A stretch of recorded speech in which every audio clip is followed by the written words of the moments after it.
Hi there, here's the Fujifilm Mirrorless camera, the XT200. So it's for those who love taking pictures from their phone and want to take it to the next level. Aimed at beginners, the XT200 is easy to use and is capable of producing excellent images and videos. The biggest pro of this camera is that it's lightweight, USB-C charging, and it also records 4K videos at 30 fps, making it perfect for vloggers as well. But it does have its share of cons too. Continue watching and I'll let you know if the XT200 is the camera you should get or not.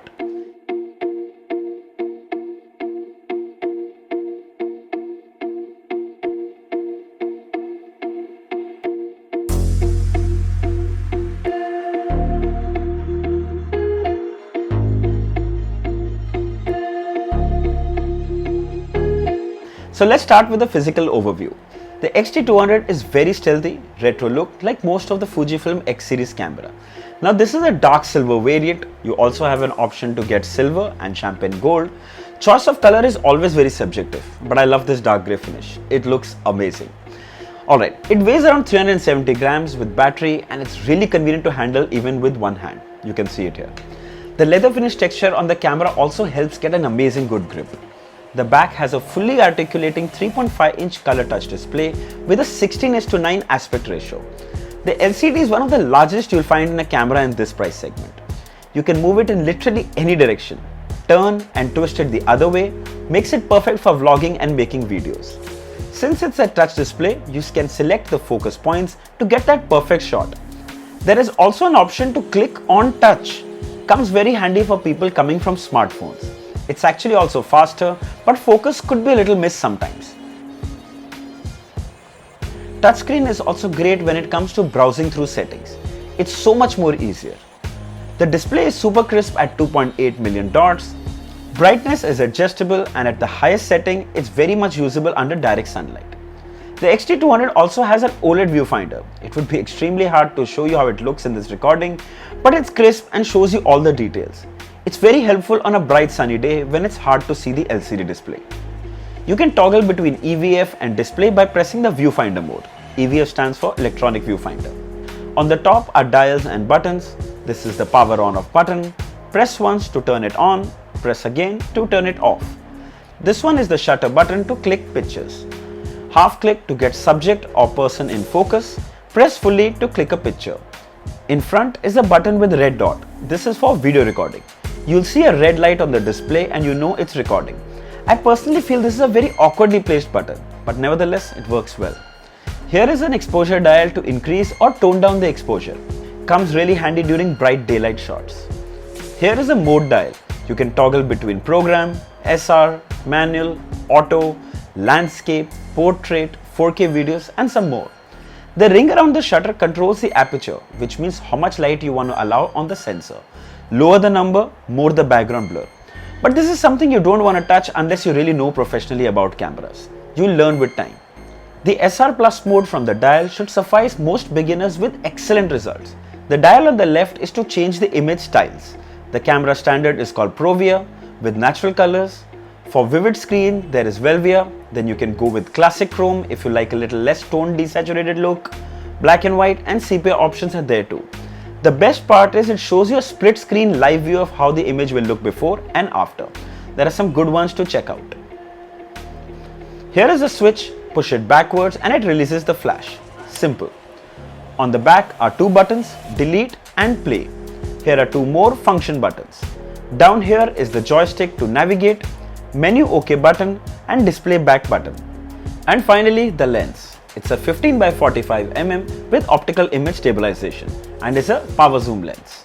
The lens has received some small changes. The black finish is more matte and the zoom focus dials have been improved from its predecessor.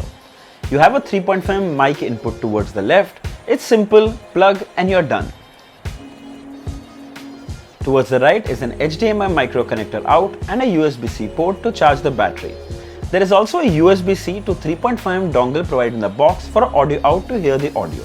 So you can plug in a pair of wired headphones and hear the hiss sound so you can adjust the gain accordingly. Comes very handy for professional video recording.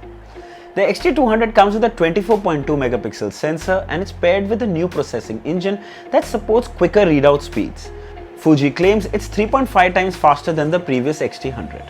Alright, Enough hardware, eventually it's a camera and it comes down to performance. First, let's talk of ease of use for a beginner. Power it on and click. In the screen recognition mode, it'll capture most of the shots the way you want. It's way beyond any smartphone camera, trust me. Then you can switch to portrait mode for portrait shots, night mode for night shots. It's super simple to use and you will get the hang of it in just a few minutes. The shutter is really fast so you won't miss any movement. It can capture 8 frames per second. Touchscreen gives you more familiar feeling like a smartphone. You have all the important details on the screen, the date, the video resolution it will record, the number of pictures it can take and more details. Alright, let's start with the video quality. So if you're recording a 4K video, it actually shoots a video at 6K and downsizes it to 4K, which means your video is more likely to have better quality. You can record 4K videos up to 30 FPS. It produces some really nice looking footages. Some fine details might even look a little more over sharpened, but on the whole the videos look terrific. The autofocus system also handles many situations very well, no complaints there. The digital stabilization is also useful, taking some of the shake and wobble out of the handheld 4K footages. There is also a digital gimbal mode, but that is restricted only for Full HD videos, and that's jaw-dropping smooth, like the camera is mounted on a dolly. Now one drawback, 4K videos are limited to only 15 minutes of continuous recording. However, Full HD videos can be done for 30 minutes, plus you can record Full HD videos at 60 FPS as well. Here is a video sample recorded handheld and without a mic. Hi there. So right now you can hear me on the mic which is on the camera. I'm not connected to any external mic, so it's for you to judge how's the audio quality. Of course, an added mic will always be a benefit, but this is without, and I can even see myself on the flip screen on the right side. So super convenient for vlogging as well.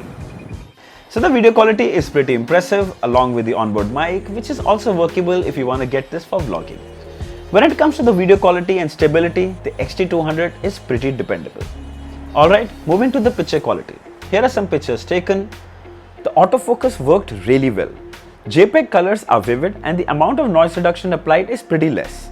Noise levels are low on both RAW and JPEG images even when the ISO is high. You can also capture pictures in RAW, so later you can edit them in post.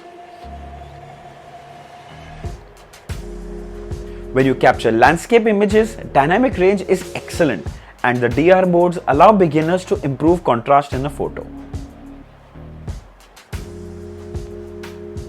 The XT200 has Wi-Fi and Bluetooth connectivity built in. This will let you control the camera from the app and transfer images to your phone for sharing, editing and posting online. Something I'm sure many will need. Imagine this, you take awesome pictures from the XT200, instantly transfer it to your smartphone and share it online. Super fun. Battery life is decent but not great. The camera is rated for around 270 shots per charge or 90 minutes of video recording. But image playback, editing and Wi-Fi transfer will drastically reduce those numbers. So I absolutely recommend carrying a spare battery or a power bank to top it up. The good thing is you can charge using a USB-C cable. Now I have another DSLR camera where every time the battery is depleted, I have to remove the battery from the camera, put it on a separate charger. It's a task. USB-C charging on the XT200 was so much more convenient. So finally, the XT200 is a brilliant beginner's camera with tons of pro features. It's easy to use interface, gorgeous touch display, the OLED viewfinder, 4K video recording with easy to capture perfect images. Can't ask for more. If you want your first serious still camera or you want to start vlogging, it's well worth considering. So far, even my personal experience is overwhelming. It's a vlogger's delight. The XT200 is priced at $49,999 with a kit lens. I also recommend you get the Rode mic with this if you want to start vlogging. I'll leave the links of both the camera as well as the Rode mic in the description. If you'd like to buy one, you should definitely check it out. So I hope this video was helpful. If there are any questions, mention it down in the comments and I'll be happy to answer them. Don't forget to like, share and subscribe. Until next time, cheers.